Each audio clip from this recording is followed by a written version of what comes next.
Welcome. ఎన్నో ఒడిదుడుకులు ఎదుర్కొని కర్నూలు జిల్లాలోని నందికొట్కూరు వైసీపీ విజయం సాధించడంలో కీలక పాత్ర పోషించి తనదైన రీతిలో రాజకీయంగా దూసుకుపోతున్న బైరెడ్డి సిద్ధార్థ రెడ్డి గురించి మరిన్ని ఆసక్తికర విషయాలు తెలుసుకుందాం. బైరెడ్డి సిద్ధార్థ రెడ్డి మల్లికార్జున రెడ్డి డాక్టర్ ఉషారాణి దంపతులకు జన్మించాడు. సిద్ధార్థ రెడ్డి తల్లి ఉషారాణి కడప జిల్లాలో పేరున్న డాక్టర్. ఇక అతనికి ఒక అన్న ఉన్నాడు, అతను కూడా డాక్టర్. సిద్ధార్థ రెడ్డి మాజీ మంత్రి శేషశయన రెడ్డి మనవడు. అలాగే మాజీ ఎమ్మెల్యే బైరెడ్డి రాజశేఖర రెడ్డికి కుమారుని అవుతాడు. సిద్ధార్థ తండ్రి మల్లికార్జున రెడ్డి బైరెడ్డి రాజశేఖర రెడ్డికి తమ్ముడు. మొదటి నుంచి రాజకీయ కుటుంబమైన సిద్ధార్థ రెడ్డి కుటుంబం రాజకీయాలకు దూరంగానే ఉంది. పెదనాన్న రాజశేఖర రెడ్డి రాజకీయాల్లో ఉన్నా ఆయన తండ్రి మల్లికార్జున రెడ్డి తల్లి డాక్టర్ ఉషారాణి మాత్రం రాజకీయాలకు దూరంగానే ఉన్నారు. మాజీ మంత్రి మనవడు అయినప్పటికీ సిద్ధార్థ రెడ్డి చిన్నప్పుడు సాధారణ జీవితాన్ని గడిపాడు. కడపలోని విద్యా మందిర్ స్కూల్లో 10వ తరగతి వరకు చదువుకున్నారు. ఆ తర్వాత ఇంటర్మీడియట్ కడపలోని చైతన్య నాగార్జున నారాయణ కళాశాల అభ్యసించారు. కొన్ని కారణాల వలన 3 కాలేజీలో చదవవలసి వచ్చింది. అయినా 80% పైగా మార్కులు సాధించారట. ఆ తర్వాత హైదరాబాద్ లోని సిబిఐటి కళాశాలలో సివిల్ ఇంజనీరింగ్ లో చేరాడు. అయితే అది అర్థం కాక తృతీయ సంవత్సరంలో చదువుకు స్వస్తి చెప్పారు. తన పెదనాన్న బైరెడ్డి రాజశేఖర రెడ్డి రాజకీయాల్లో యాక్టివ్ గా ఉండటంతో సిద్ధార్థ రెడ్డి కూడా పెదనాన్నకు తోడుగా రాజకీయాల్లో క్రియాశీలకమయ్యారు. పెదనాన్నతో పాటు కొన్నాళ్ళు రాజకీయాలు నడిపారు. ఈ క్రమంలో తనదైన దూకుడుతో సిద్ధార్థ రెడ్డి ముందుకు వెళ్లే ప్రయత్నం చేశారు. కానీ అనుకోని రీతిలో కొన్ని కేసులో ఇరుక్కోవాల్సి వచ్చింది. సిద్ధార్థ దూకుడే దీనికి కారణమని బైరెడ్డి సిద్ధార్థ రెడ్డితో దూరం అయ్యారు. అయినా సరే తన తొలి పొలిటికల్ హీరో బైరెడ్డి రాజశేఖర రెడ్డి అని సిద్ధార్థ రెడ్డి చెబుతారు. కానీ కొన్ని అనివార్య కారణాల వలన పెదనాన్న కొడుకులు రాజకీయంగా దూరమయ్యారు. ఈ క్రమంలో రాజకీయంగా కొంత సైలెంట్ అవ్వాలని సిద్ధార్థ రెడ్డి భావించిన ఓటమిని అంగీకరించలేక తప్పుడు ప్రచారాలతో అవమానించడం వలన రాజకీయం చేయవలసి వచ్చింది. బైరెడ్డి ఫ్యామిలీ పని అయిపోయిందన్న విమర్శకులకు సమాధానం ఇవ్వాలని గట్టిగా నిర్ణయించుకుని మొండిగా పోరాడాలని భావించి రాజకీయ రణరంగంలో కొనసాగారు. కర్నూలు జిల్లా రాజకీయాల్లో వరదపూరి ఎక్కువ.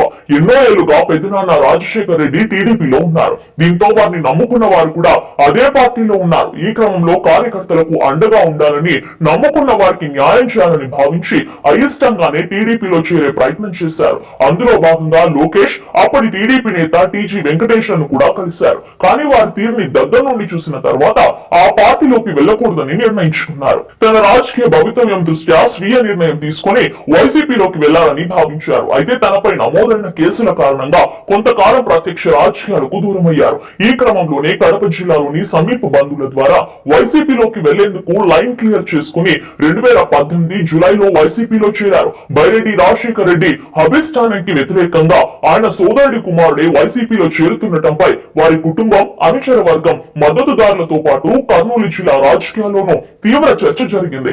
అయినా సరే తాను అనుకున్న విధంగా వైసీపీలో చేరి జగన్ ని ముఖ్యమంత్రిని చేయాలనే సంకల్పంతో పనిచేశారు. జగన్ కూడా సిద్ధార్థ రెడ్డిని ప్రోత్సహించారు. గుండెల్లో పెట్టుకుని చూసుకుంటానని మాట కూడా ఇచ్చారు. అంతేకాక చిన్న వయసు వారే అయినా నందికొట్కూరు ఇన్ఛార్జ్ గా నియమించారు. సిద్ధార్థ రెడ్డి కూడా జగన్ నమ్మకాన్ని నిలబెట్టుకున్నారు. ఓ పక్క గౌరు కుటుంబం, మరో పక్క మాండ శివానందరెడ్డి, వారికి తోడు సొంత పెదనాన్న రాజశేఖర రెడ్డి వంటి సీనియర్లు ప్రత్యర్థి శిబిరంలో ఉన్న వెనక్కు తగ్గని తెగువ, నమ్ముకున్న వారికి న్యాయం చేయాలనే తపనతో నందికొట్కూరు వైసీపీకి జవసత్వాలు తీసుకొచ్చారు. ఆర్థిక అంగబలం లేకున్నా మీకు నేనున్నా అన్న నమ్మకాన్ని ప్రజలకు కలిగించి వారి ఆదరణ చూరగొన్నారు. ఆ ఆదరణే ఓట్ల రూపంలో కురిసి నందికొట్కూరులో వైసీపీ 40,000కు పైగా మెజార్టీతో విజయం సాధించారు. తన విజయంలో సిద్ధార్థ రెడ్డి పాత్ర కీలకమని కూడా ఎమ్మెల్యే ఆర్థర్ చెప్పడం సిద్ధార్థ రెడ్డి పనితీరుకు నిదర్శనమని చెప్పొచ్చు.